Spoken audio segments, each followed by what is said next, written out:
need to continually work on. And I highlight that just as we as a board are meeting here, we have to keep that front and center, that we have to keep working on that. And then the other item, faster turnaround time for complaints. Now, today we see an example of great turnaround time around complaints. But I highlight this one that it is sometimes just fundamentally challenging. I know, Chris, I worked with you and Scott on a complaint, or a series of complaints.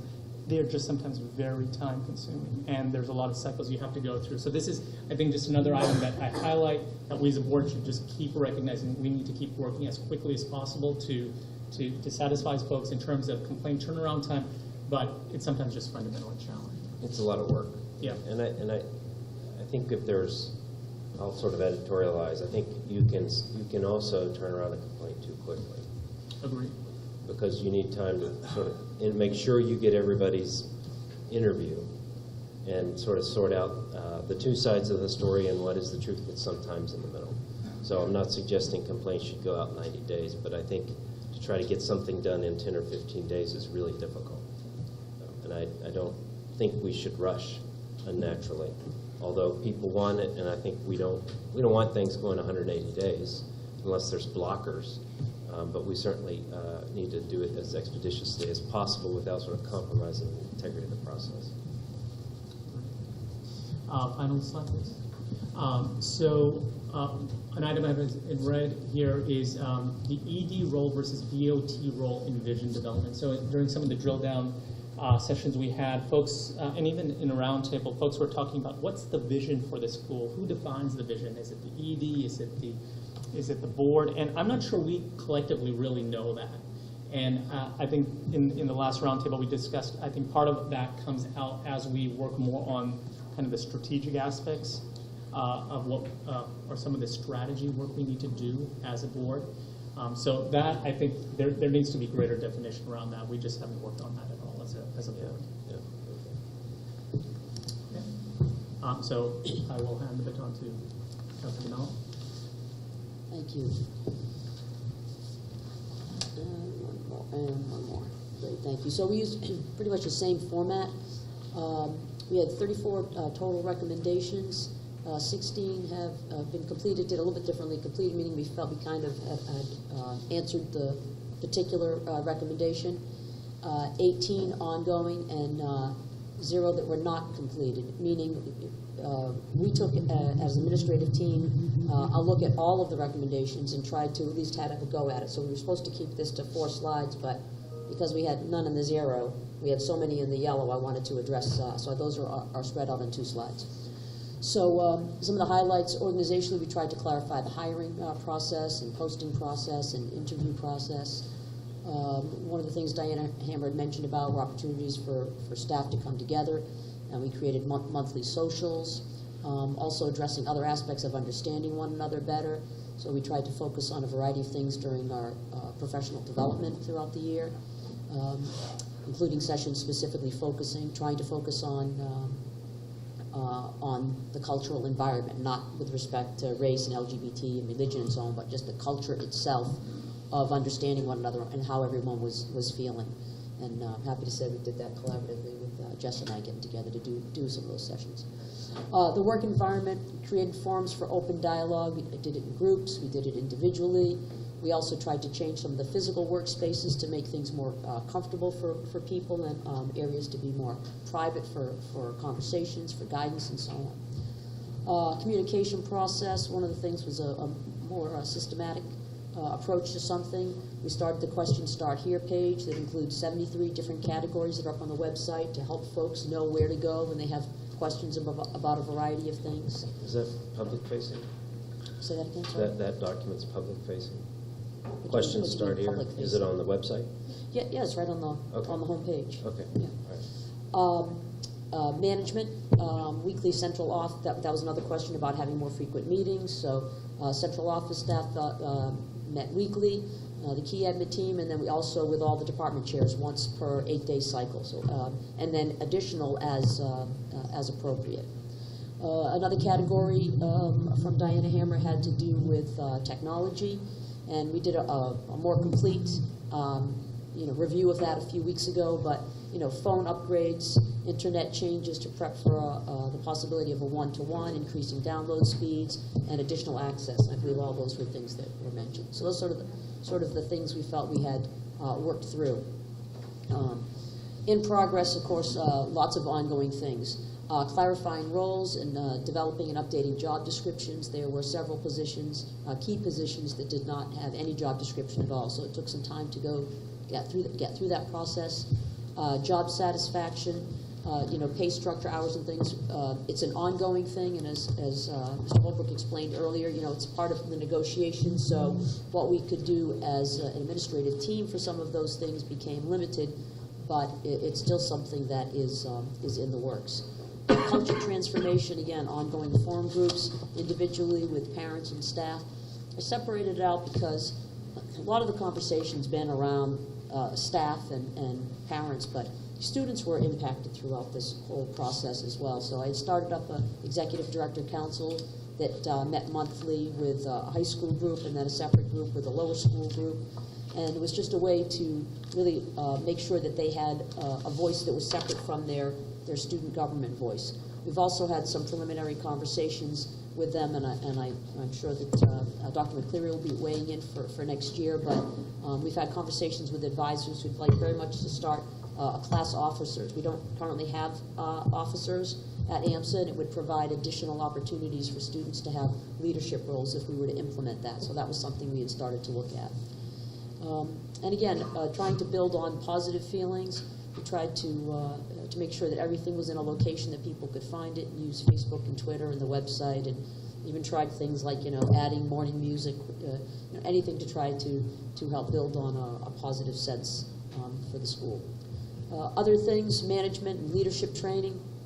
These are things that a variety of administrators have been engaged in, whether it's on supervision, technology integration, expanding their content expertise, the budgeting process, personnel issues, and then as well as other individualized professional development goals that various members of the admin team had, and then they participated in training to support those goals.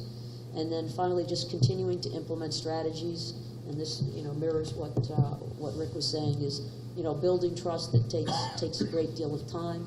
Also engaging teachers and students in activities that allow them to take on more engagement and more leadership opportunities. And we had some, I think, would have been very worthwhile days that we had planned out for 2 days apiece for all the teachers to get together and start to talk about things like that, like core values and where we wanted the school to start to go, and maybe some preliminary foundation for strategic planning. And unfortunately, all the snow days just made it something that really, with the interruptions to student teaching, didn't make sense.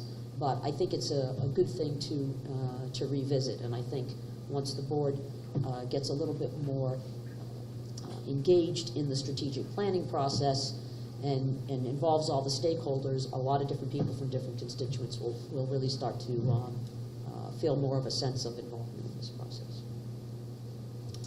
So that's it for our segment.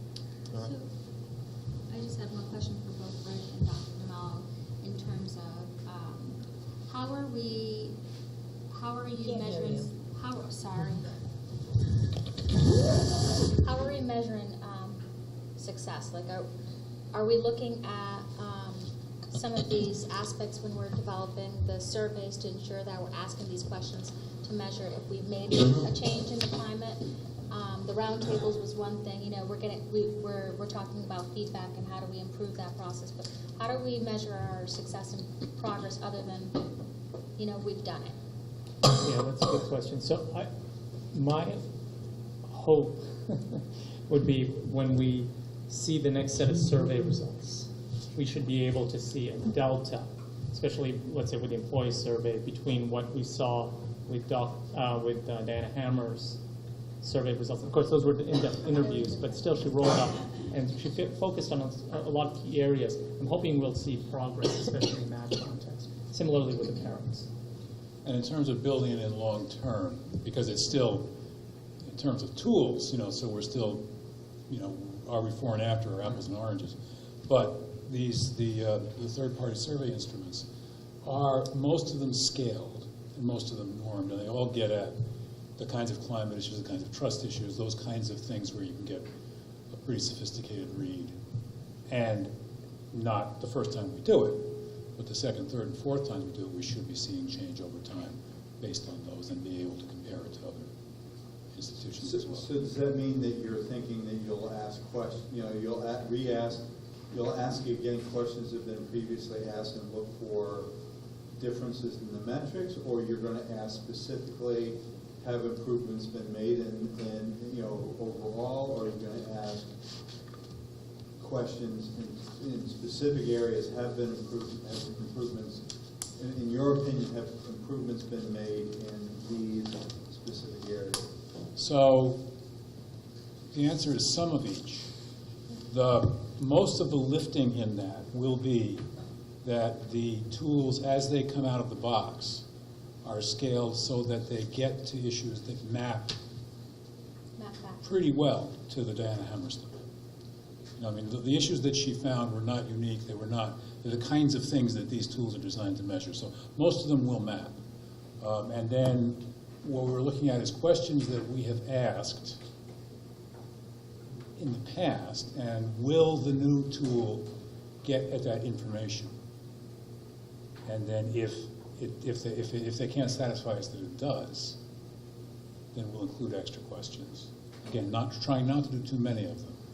I guess the point I was trying to make is when you ask for ratings, think comparative ratings from a previous, that assumes that somebody, for example, is remembering what they rated things last time. No. Did I rate it as a 4? I don't remember. Or are you going to ask specifically, have improvements been made in that area? I guess Certainly not the first. And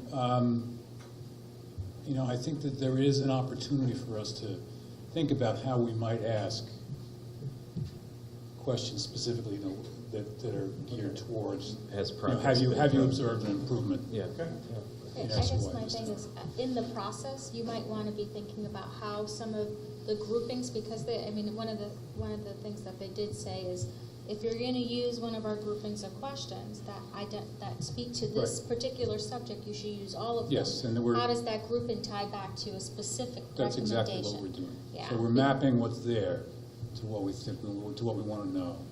And then if there are things that are important enough to do one-off questions for, we want to do them. I think it'll be helpful in terms of, taking a look at this in July with those results and saying, well, And I think- we really did make progress, or we didn't make as much progress based on where we knew we were. Yeah, and I think some set of questions that says, have you observed any improvement in X or Y? Some small number of those, I think, would be. Okay. Let's Can I ask a question? go right ahead, Ms. Bowe. One of the recommendations that was in the Diane Hammer report, I remember, was the hiring of an HR specialist, and I didn't know if we could clarify. I don't see that in one of the things that's done, so I didn't know if we could clarify that. I'll ask Rick if that sort of appears as part of the action plan, or... So that fell under the admin category, not under the VOT category. Okay.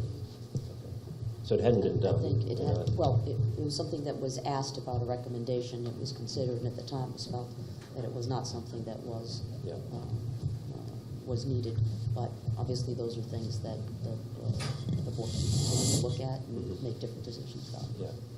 So nothing's been done to date in terms of hiring one or moving forward, and that can be addressed in the new administration as well.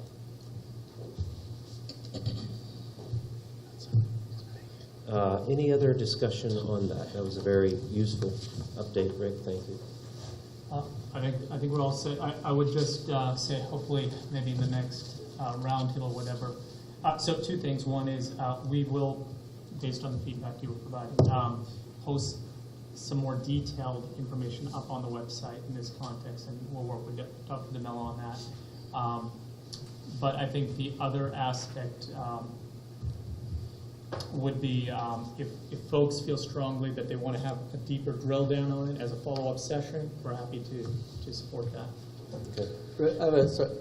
How do you want, so Ken took notes, I took notes, Roger, Melissa, I mean, we were all trying to capture things. So how would you like to handle what we have in our hand right now in terms of the last meeting? I think we should take responsibility. How about I take responsibility? Yeah, considering I didn't vote. So Why don't everybody send me your notes, I will bundle it up and I will send it to you, you could get them posted. I'm happy to do that. okay, that sounds good. So just to clarify, when I was speaking of what I was just speaking of in terms of climate survey progress, that's one thing. Roundtable is distinctly different. I just want to make You're sure talking that about those are roundtable. two. So let's just agree, so if folks could just get those notes to me, I'll get them, I'll bundle them up and then I'll get them back. Yeah, and I think what we'll try to do is have some sort of trial means of addressing this for the teacher session this Yeah, great. Tuesday. And again, I would recommend that there be, one person who specifically is tracking open issues and is responsible. And if others of us are writing up notes, Yeah. then fine, that could be a supplement to that. But I'm not sure I saw how good a job you were doing. All right. Yeah. Thank you. Okay, very good. Very. Let's move on.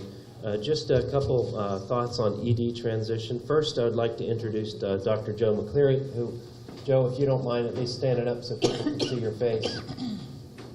Joe has arrived early, and we're happy to have him. He's sitting here near the guidance department for the next 4 weeks or 5 weeks until he fully transitions in. Just a little bit, what the board asked him to do in arriving early was really focus on two main things immediately. Sort of continuing and refreshing on the principal search, because that's an appointment that will need to be made as soon as we find one, and he needs to be the person that's part of that selection committee as a minimum.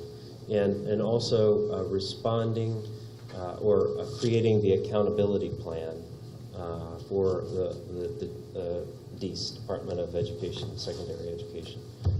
So he's working with the administration on those two items specifically. The other thing that we ask him to do is sort of get to know some people so that they're familiar with his face. Teachers all get to know him. I know he's spent, he's met with a number of people, students, teachers, and he's spending a great deal of time with Mary Ann on transition matters. So we're really happy to be able to have him a little early. Thank you, Joe. Absolutely appreciative and welcome. And he's sort of getting settled in, and then we'll be available throughout the summer as well.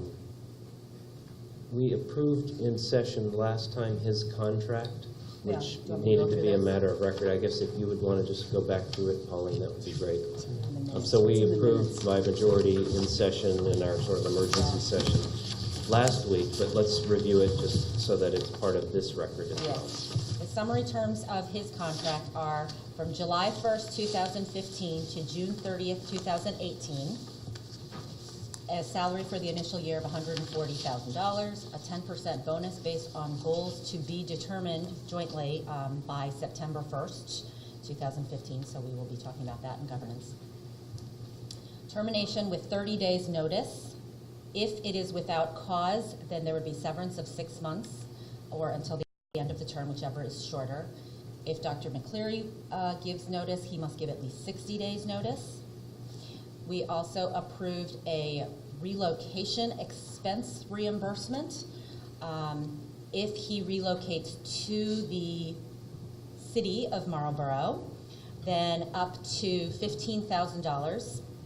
If he relocates to one of the 6 immediately adjacent towns, the expense reimbursement would be up to $7,500. And if he departs prior to June 30th, 2018, the relocation must be repaid to the school on a pro rata basis. So that's been read as part of the record. We voted on it officially, so I don't think there's a need to re-vote to approve. Any questions or thoughts? Okay. So I think it's probably worth clarifying that he does a transition to his role until July 1. that's right, July 1st effective. We made that clear in a public announcement that Dr. DeMello is still the ED, and she's continuing to work to move the school forward. There are some transition issues that are sort of being experienced now, and we're working with both of them to make sure that they fit appropriately, both what's needed for the school now and fit Dr. Mccleary's sort of vision and management style as well. So we're working through those. We would expect a little bit of this, and we're happy to report that we're working through them. So we'll talk a little bit about that in the executive session as well. Any other things on the transition? Okay. Third-party survey results. Have we covered all of that? Yeah. You've covered all of that. Okay. And we So are on schedule. we are on schedule. 10 minutes. Yeah. We're 3 minutes back. So, Tom, I'll give you the floor for the Finance Committee.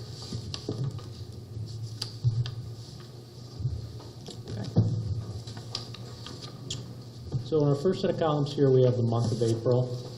In the next set of columns, we have our year-to-date numbers, July 1, 2014 through April 30, 2015. And then this last set of columns here represents our forecast for the entire year at this point in time. As we discussed, obviously our largest source of revenue is in tuition. Tuition through the first 10 months of the year is actually coming in a little over budget. There is a true-up at the end of the year, so our forecast is that we're going to be about 1% over budget at the end of the day. On the grants and donations front, we're trailing behind what we had budgeted there. We received less in entitlement grants, and the annual giving campaign is ongoing at this point in time.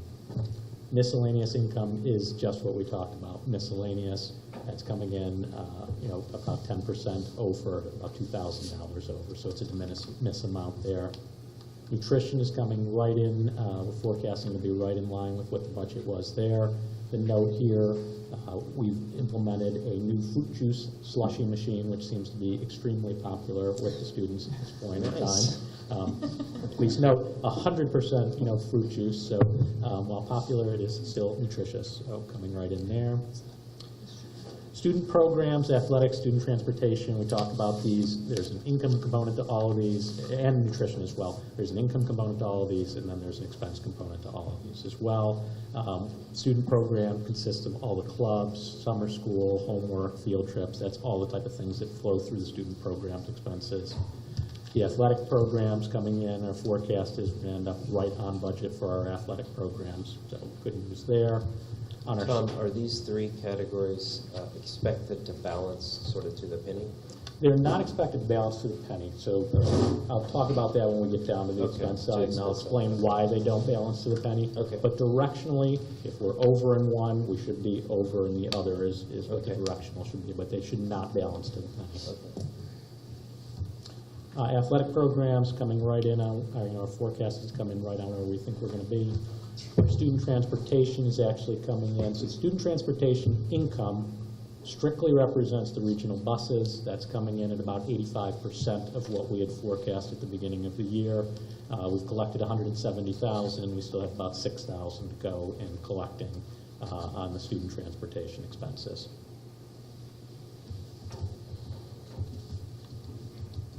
On the salaries front, we're about 98% of what we had budgeted.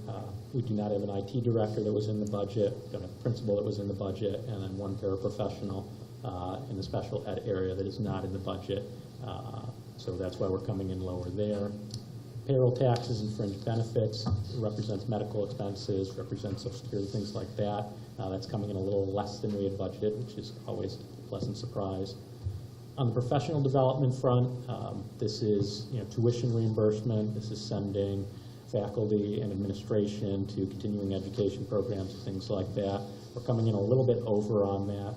We do have the Jacobson Foundation grant that we got last year for these type of activities. So anything over what we had budgeted will actually be offset by the balance in the grant is what will happen there. Does that include upcoming trips? So in this column, the forecast, we're forecasting. In this column, this is through April 30th at this point in time. So through April 30th, we're 124% of what we had budgeted. We expect to end the year at 110% of what we had budgeted on that. Instructional supplies and equipment, that's come in substantially lower. Really, the school implemented some really good budget processes and zero-based budgeting for next year, which we think is really going to bear some fruit there. But just really much stronger inventory controls and management controls over that area, and supplies has yielded some tremendous benefits. Now, those benefits are reflected in the budget that we put together for next year, so we do not expect to see the same kind of variance next year because we have a new baseline based on this. So on the 4 line items down here that we've talked about up top, the student programs, the nutrition expense, the athletic expenses, the principal variances on those is that salaries flow through these line items here. They do not flow through these line items here. They flow, and obviously they don't flow through on the income side, but the income covers part of the salary expenses here. So that's the reason why it is not a one-to-one match there. It's one of the many, but that's the primary reason why you don't see a one-to-one match. And you'll see here, noted excludes salaries, and excludes salaries on the nutrition expense. So that's why those are all different. On the student transportation side, we have 2 components to student transportation.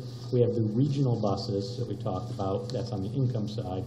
So then obviously we pay out for the regional buses, but then we also have buses for field trips, athletic activities, and things like that. So again, you're not going to see a one-to-one matchup on the student transportation. But on the expense side of the equation, coming in on right what we expected it to, basically at 97%. On our lease, CAM, and taxes, this is the rental of the buildings, right in line with where we expected to be. So you'll see right across the board, the month was right in line, the year-to-date is right in line, and where we're forecasting is right in line with what we had budgeted there. So no surprises there. On the facilities side, we're slightly under on the facilities side. We've spending less money than we had initially budgeted. We deferred some painting and some things like that, and that's led to the lower number there. Utilities is up based on simply electricity rates and things like that. Our IT is right in line with what we had budgeted. Our auditor is right in line with what we had budgeted. And our legal expenses, as we have discussed extensively, is substantially below what we had budgeted simply because we are not in court and we expected to be in court. Other operating costs coming in higher than we had budgeted. Again, the principal reasons for that, the climate survey and the use of the search firm are what flows through the other operating costs, and those were not things that had been budgeted. So that's why that's coming in a little bit higher. And then the depreciation expense is right in line. So at this point in time, we are projecting the school will have a surplus at the end of the year for the fiscal year ending June 30th, 2015 of approximately $500,000. Where do I see that number, Tom? Net income forecast. 548? 548, okay. Line 28, 29. 646, actually. Okay. I'm sorry, you're correct. That's the over budget. The forecasted amount would actually be $600,000. 646. We're under, we have a net income of 646? Correct. And which is $500,000 to the good. So we had forecasted to have a net income of $100,000, basically 1% is what we had forecasted. We're coming in at 5% is what we're coming in at, principally because of the lower legal costs and the tuition being higher. Mm-hmm. And can you comment on assets otherwise? Had you planned on doing that in terms of So we typically reserves?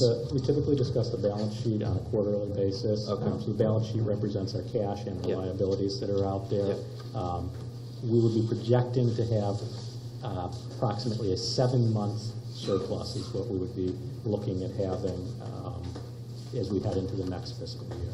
So again, if you look at the school, we've talked about this, to keep the lights on. I'm looking at this number right here, the expense number. It's $1 million a month is what the budget here at the school is, and we're projecting that we'll have about $7 million in cash at June 30th. Does that include the reserve? That does not. That is escrow? exclusive of the CAM reserve. So the CAM reserve is held in escrow, so I'm Yeah. not including that in Okay. that number. Okay.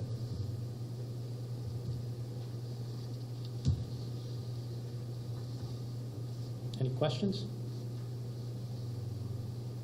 The only comment that I mentioned to Tom earlier is that this is a piece of information that we need to begin to pull into some of the updates that we're making online on the website, the supplementary documents. So maybe Nancy, we can get, or Tom, we can get these documents so we can get them posted. Because this is the only thing that I haven't really been getting. Yeah, and I'll make an editorial comment. Great job, Finance Committee and Tom and the administration who helps to make all this happen. If I think about, Roger, you were here with me 4 years ago or so, the financial health of the school is vastly improved with an operating reserve and a lot more discipline in budget processes. And that's really one of the top 3 duties of the board, is to make sure that we're spending funds appropriately on behalf of the state. And it feels like, I'm not a financial expert, but when I see the briefings and I hear the detailed discussions that go on behind doors to build budgets and then to make sure we're in compliance, that the board is doing a great job taking care of the state funds. And that's really one of our 3 primary responsibilities. So thank you, Finance Committee and Administration. I think you're doing a great job. So the only other thing I'd make, not only a comment for the Finance Committee, from the Finance Committee I would make, is that our annual audit cycle will be starting. So the auditors will be out here. They'll be auditing through the numbers through June 30th, but they'll actually start their work in June. So that we have a preliminary meeting with them. I want to say June 22nd is a preliminary meeting with them. So as a charter school, as different from a public school, we have to undergo an external audit by an outside accounting firm every year. And we have AAF, Aaron Finn, comes in and does that every year, and they'll be doing that again this year. Thank you, Tom. All right, let us go to Governance Committee. Pauline? Yes. So we have a couple of items that I can update on. The first is the draft enrollment policy, which was presented at the last board meeting. We reviewed that in detail. There's a copy in your packet. We did review that in detail at the last governance committee, and we do recommend that this be approved as it is currently written. I wasn't here the last time. Just a quick overview of what, are these just to meet these guidelines? All of the changes were basically to meet the new revised DEAS guidelines. So, And there were a few instances of just clarifying language because people found aspects confusing. It was very minor. If I could just add to what Mary Ann said, there weren't any policy changes that came out, that they were just. That's Only right. as it related to new Deeds law. requirement. Law Yeah. regulations, Yeah. correct. There were no The policies. clarifications were simply Correct. clarified. That's right. Okay. Nothing substantial, nothing in terms of the policy no itself. change in policy. Because the whole process. policy is based on state law anyway. Yeah. Yeah. Any questions or conversation about this? Would somebody like to make a motion? I'd like to make the motion to approve the enrollment policy. I second. All in favor? Those opposed? Abstentions? Motion passes. Thank you. May I just take a moment to thank Donna Campbell in particular. She Okay. spent a tremendous amount of time revising, rewriting, double-checking, back and forth. I know she was here at the last meeting, but she really put in a tremendous amount of work to make sure that was accurate. That's great. Well, this will be online, or is it already online? It's not online. It has to get approved by DEAS, actually. Oh, okay. We would put it online as, goal to get all the supplemental documents from the meeting posted online. Pending approval, these. Approved by the Well- board, pending approval by these. Well, we would mark it against approval, but it is, this, like any of the other things that you've seen tonight, Oh. is a supplemental meeting document Yeah. and would be approved, and then we could mark it as, you could annotate it online as pending approval or something. Well, I just It's going to be, want- I'm sorry, just to clarify. It's a supplemental document to the Board of Trustees meeting that we just had. Right. It'll appear out there. Right. It is not going to appear in our admission policy section until it is approved by, Absolutely. Yeah. DEAS. Yeah. I just wanted to point out, there was a gentleman who came up to me at the round table. I don't know if that person is here, but there is specific language about demonstrating proof of residency. So somebody had a question about that, and you can get that. Yeah. I will say that although, because it's just based on law, we did put a audio voiceover PowerPoint presentation on the website. So if folks still have questions, that's in addition to the website this year. And although it's not a policy, because it's all based on the law, it's all the legal aspects. So it's pretty much all the same stuff that you see in the policy that's available for folks if they have questions. Who is the voice? Ms. Campbell. Donna? Oh, great, okay. All right. Another thing I want to mention, just at our next board meeting, the June board meeting, is the annual meeting where we can consider changes to the bylaws. And last year, we had gone through a process to change the bylaws extensively and done that review in compliance with the new charter school regulations that came out last April, to change the faculty and parent rep terms to 2 consecutive terms rather than 3. There are 2 additional changes that we would like to, and those were never submitted, I should say, because we were in the middle of the charter renewal process.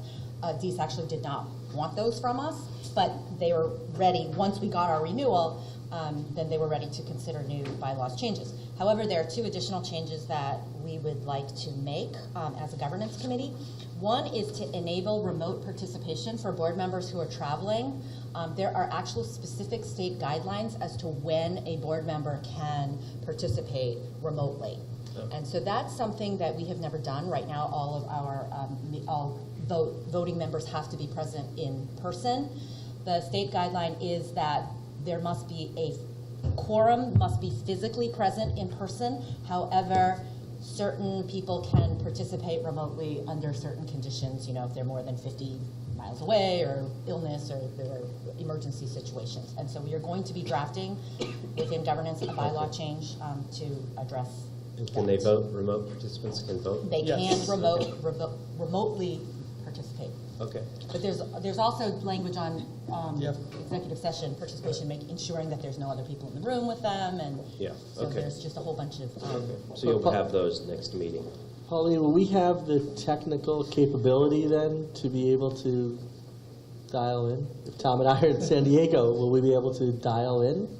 Like, will we have We'll that figure it out. capability in this? So We'll that's figure it something that out. I think we should. How hard is it to hook up a phone? Step B. All right, I just want Step to. A. Yeah, there we go. Let's keep that in We'll give mind, them a because phone, I put think it on that speaker, that's, it can't we be could spend a lot of energy on that, but if we're not going to have the capability, I Yeah, just want. no, it's true. Okay. There was also a second change that we were going to make, and it had to do, and now I can't remember what it was. I'm hoping governance committee members can remind me. It had to do with clarity around, who could vote for the faculty rep. Because it's not explicit, and we have been doing it internally at the school a certain way for the past couple of years, so why not just document that?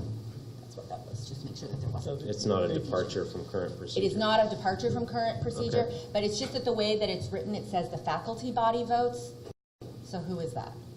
Is that Okay. teachers? Is that teachers and department chairs? Is that guidance counselors? Is it student-facing people? I mean, I know that the school has done it a certain way, and we'll just document exactly how it's been How done. it's being done today. There's Okay. also a question, and maybe you can consider this, there's also a question, the faculty rep is voted in, my term starts July 1st. Right. So if there is a teacher who is not returning next year, is that person eligible Right, so to I think vote? things like this we should clarify, yeah. Okay. No, that's good. Thank you for that. Okay, so that's the bylaws. 2 other things that we are working on. Yes, we have been, I mentioned it earlier, but we're working on guidelines for the stakeholder representatives, so that's something that we're actively trying to develop guiding principles for. The other thing that I wanted to mention was an update on Board on Track. So, Board on Track, we started our trial. All board members got a notification. In fact, I tried it this time just to send out a meeting notice for this one, and I have to say 12 out of 13 board members accepted it. So whatever you did, you got your email and you accepted it, and it comes right in saying who's coming. It came right up on my phone. Yeah, I don't know how it works because I initiated it, so 12 out of 13 accepted. Did I accept? You were the one that did not. I was confused. Awaiting one. Yeah. Gave you a conflict of interest, it was great. Yeah, it gives you the conflict of interest and all that. So it's actually quite interesting. I would suggest that people go in and look at it. If the committee chairs want to put their meetings in there, it's really easy for you. I mean, because it's just like putting it in your own calendar, and then you send it out to your committee, and your committee is populated in there already. So it goes out to them so they know which date it is. Because, like with governance, we send out multiple emails. This day is it that day, and people get confused. This will just say what the date actually is when it's actually sent. So I would suggest that committee chairs use it. at least for the next couple of months. The other thing is, there's a possibility, I mean, you might want to consider these with the board roundtables if you want to consolidate your comments. There are documents that you can sort of share, and it would just be in one place, that you might want to try that. You know, if you're giving it a trial anyway. It's really no different than sort of Google Docs when you're going to share something, but it's just all living within the confines of Board on Track. So it's just something to It's very user-friendly. It's actually really user-friendly. I mean, I just tried some of these things to see if I could get it in my calendar, and it was not difficult at all. So I'm going to put in all the board meetings for the next year, just so we've got this all in there. Yes? Have we made a decision to extend this beyond the trial? No, that will be a June decision. So what I wanted to talk about next was that what we did with the trial was I did send out these board self-assessment using their assessment tools. And we realized there was a very short amount of time to get that done. I think board members only had about a week. So I wanted to report briefly. 10 out of 13 board members did fill it out. And so that was a very good response. There were questions about board meetings and the structure and composition, our recruitment policy, processes, board goals and accountability, and then individual committees, so finance, fundraising, education. And then there were also just these overall CEO support and evaluation was an area of assessment. No one filled out the CEO section just because we were in a transition, and then there was a section on individual trustees. So we reviewed this data in detail at the last governance committee meeting, so I just wanted to say that one thing that we did realize, and in the future I'll be able, when we have them fully completed, I'll be able to report out to everyone. But it's very interesting to see sort of, you can see on there what the average of the board was for each individual question, also what the ED put for that, and how you individually responded, so you can see where there are disconnects. And even just with the brief conversation that we had at governance, we had the board on track person there talking us through. He was able to identify some areas that we would want to work on. Pauline, can I ask, do you see each of our answers like No. with our name, or you just see an aggregate? I see the aggregate. Like, we all see aggregates of everybody else's. We see our own, and then we see the aggregate. Okay. So I think you can go in and look at everybody else's. I can't tell because I'm an administrator, So I could go and look and you I can could see say, your own, I and you'll gave see the 3 the and everyone average. else gave a 5, and that's where the Exactly. disconnect. Yeah. Okay, I figured thank you. Yeah, I believe that's how it works. Does this qualify, we talked about this at the roundtable, does this qualify as our self-assessment? That's actually what I was going to get to next. So there are We're in four conditions to our charter renewal, right? And so the one has been very easy to do, which is that we just provide our meeting agendas and minutes to Dees. By October 31st, so the school's Board of Trustees has to complete a comprehensive self-evaluation of its practices and policies. So Board on Track does believe that this software and this process will qualify and meet that. So they are checking with Dees, and we are independently going to check with Dees to make certain, but it has been used in the past for certain schools, and it has been accepted. So we believe that a full assessment here would qualify for that charter renewal condition. The other condition that we must meet by December 31st is to engage in training on the roles and responsibility of Board of Trustees and on open meeting law. And certainly that also is something that Board on Track would qualify for. The OML training specifically, though, they would need to bring in a third person and conduct the training at a board meeting, and that too, we believe, is going to qualify.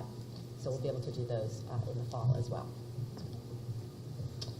So I would encourage the 3 people who haven't done it yet to go through and fill out the self-assessments, and we'll be able to do more from there.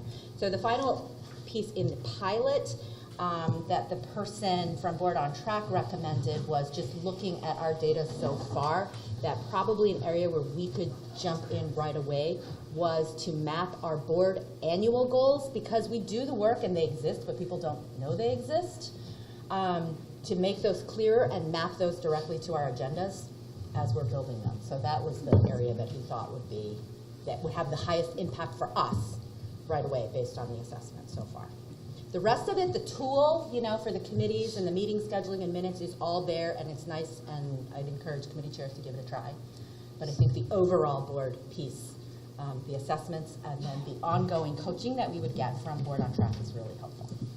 So how are we determining whether or not to move forward with this? I think at the beginning we said maybe we'd have the committee chairs kind of pilot it, but we took a different route. Is it based off, is governance going to evaluate it in May, or in June? Yeah, and make a recommendation? The June governance committee meeting is where we're going to talk about it and make an evaluation. I would say that we're probably leaning towards it because it will fulfill our charter renewal conditions, and so that would be a very helpful way to do it.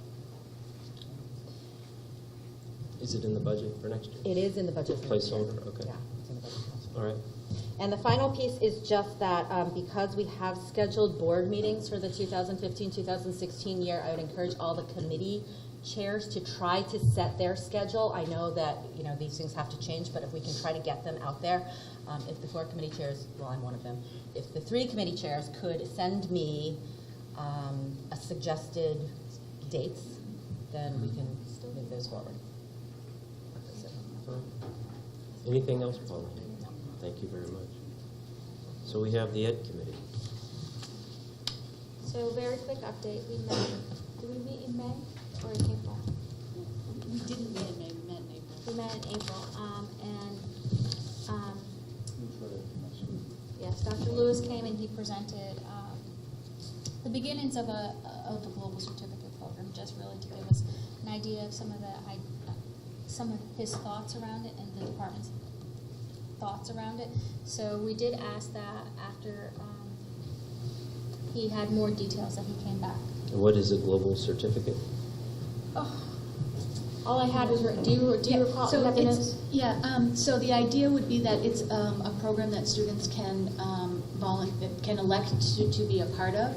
And there's several requirements. I have sort of thought of it like earning a merit badge, in that there's sort of requirements, and we're going to try and get kids in as freshmen, and the requirements include participating in certain classes that are specifically designated as a global Literacy type Yep. thing. There was It includes volunteering. volunteering in the community, participating in an after-school club that deals with global culture, like looking at different things from around the world. And one of them is a world travel, participating in a school trip to another country, And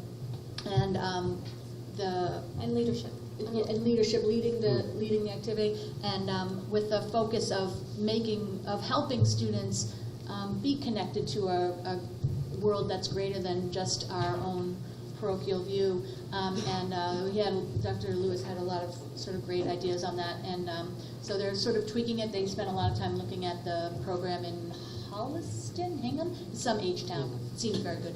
And then at the end, when you graduate, you get a certificate, or you say I'm the global. I don't know. You get the merit badge. I don't know. I think we're working out the details for that, but.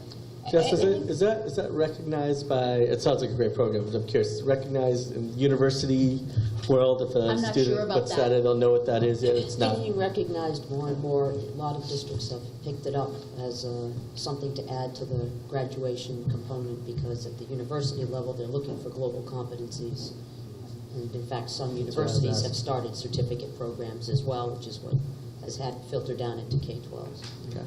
So I believe the basis of this was Dr. Mello charged the department chairs to kind of look at their areas and see where they can bring something unique that's unique to Amsa and a program. So this is really at the beginning stages. I think there's still some work that that Dr. Lewis and his team of teachers need to do and come back. And I think our question is, how does it impact our students? How many students? What is the overall, what are we really talking about here from a board perspective? We want to understand how it's going to impact the community. Sure. So we're looking forward to learning more about it along the way. So we didn't meet in May. We will most likely not meet until July. June is a very busy month, but we do tend to have a meeting in July, and that will be run by the new Ed Committee chair at that point transition? Yes, in June, we are electing committee chairs. All right. Fundraising. Okay, so there is a report to make. We're about 2/3 of the way through the annual campaign. We have raised about $24,000 so far. 8,300 of that from this group, from the board, so thank you all on the board. Maureen tells me that it's twice as much as the board raised last year. Melissa reminds me that the board has more people this year than it has last year. But I do believe we are still coming out ahead, so I want to thank you all for your leadership. We've got 126 families so far contributing, which is an 18%, roughly 18% of our population. It's actually about 132 families once we count families represented here on the board, which is about 18%. Our goal is 65%, so we've got a long way to go to get to that. It was also a very ambitious goal, so whatever we do, I think we're going to celebrate. Dollars-wise, we're at about half of what we raised last year, and we've got about a third of the campaign to go. So I think that's actually all looking pretty good. I want to do a couple of shout-outs. One to Maureen Evans, I can't see her, she was at the podium, who has been providing staff leadership on this, who has been just great. I'm trying to spell her name. I want to thank the school's Future Leaders of America, who have been making solicitation phone calls for the last 2 weeks. One innovation that we're going to be trying this year is we're also going to end with a thankathon. And so the week after we close, before the 10-year celebration, they're going to call just everybody they can, every donor they can, to thank them. I want to thank the committee, which comprises myself and Roger and Maureen and Sharon Hamill. I want to do a particular shout out to Roger, who is exploring for us how to work gifts of appreciated stock, which is a really very economical way for people to make a large donation and realize a substantial stock savings. So what Roger is doing is soliciting himself, figuring out how to process the gift, and then collecting it from himself. So, and showing us how that's all done. And we'll have we can go forward doing that. And I want to thank Allison, who just tonight came up with the idea of finding a way to hit up grandparents. And Maureen says we can do some of that this year. So. I think there was a Grandparents' Day at Amsa There 3 was. years ago. Yeah, or something. wonderful. Oh, yeah, my mom came to. Yeah. She liked it. So I was approached, so at the parent roundtable, a number of parents were asking for greater transparency into what we're doing with the money. And I feel like there's opportunity, especially if the campaign's not closed, to, if we have a plan, to disclose that in a very overt way and say, here's how the dollars are going to be allocated into what purpose. I think that there's a desire to participate, but a reluctance without understanding, is this just going to go into a large pool? So. Yes. So, and that's a tough one to answer succinctly. In the materials themselves, they talk about, and we took steps forward historically. 1 year, the campaign was geared towards a very specific professional development activity, as I understand before I came. And then other years, it went into the general fund for the general welfare of the school. What we did this year, sort of after the fact of last year's campaign, is work with Dr. DeMello saying, can we somehow use this to celebrate and recognize excellence in teaching? And out of that came the innovation grants. Now, and so the innovation grants, there's about total about $40,000.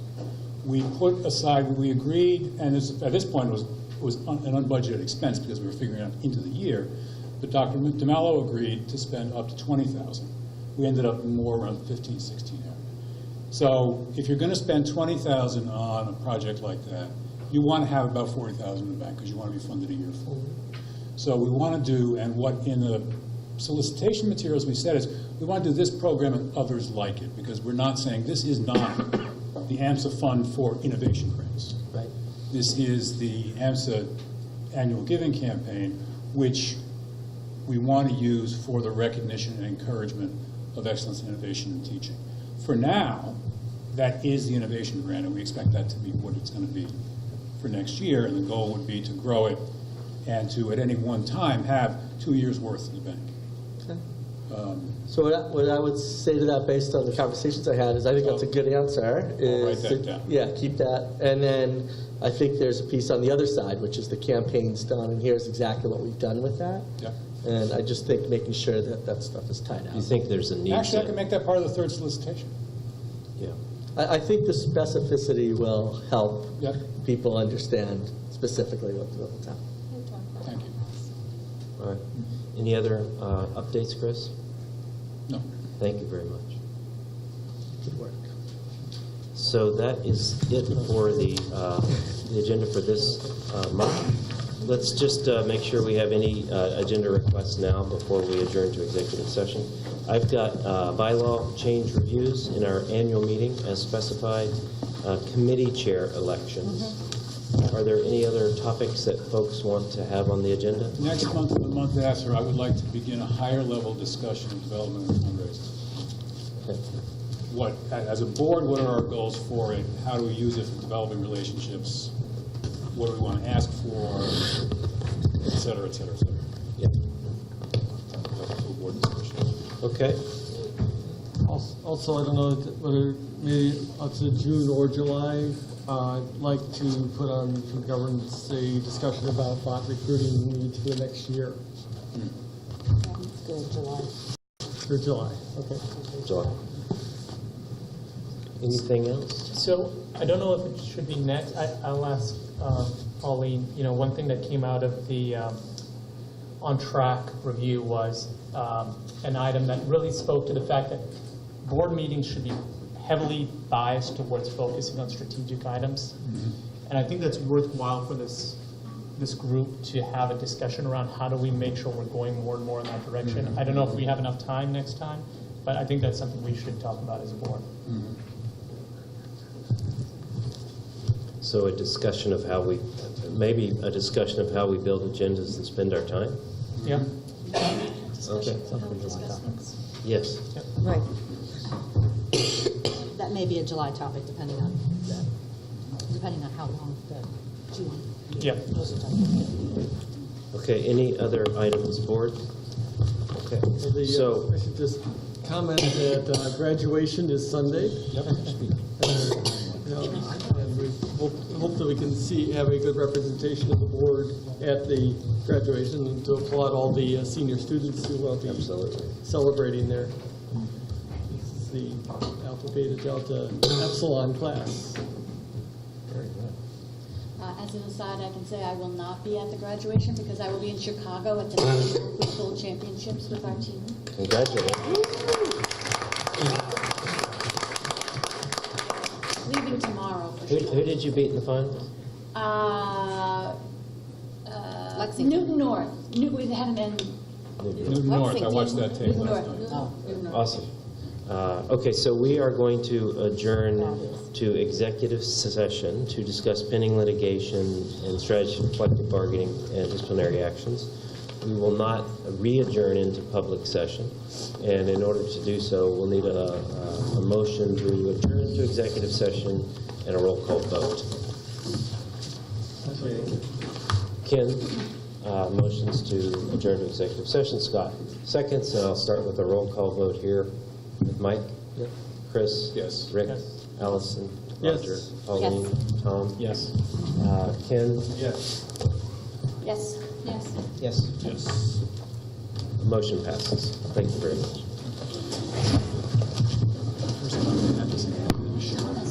Yeah, well, it's just like that. Yeah, it's like, yeah. It's just a very powerful. Chris, you know, in that third solicitation, how are you going to spend the money? Well, at least we get this one done. The difference, it was on negotiation. The problem I have with this is the size of my is that it's just big. So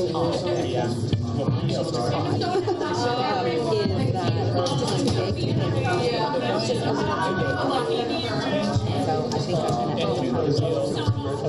Is it too big or is it the wine? Is it a wine contract?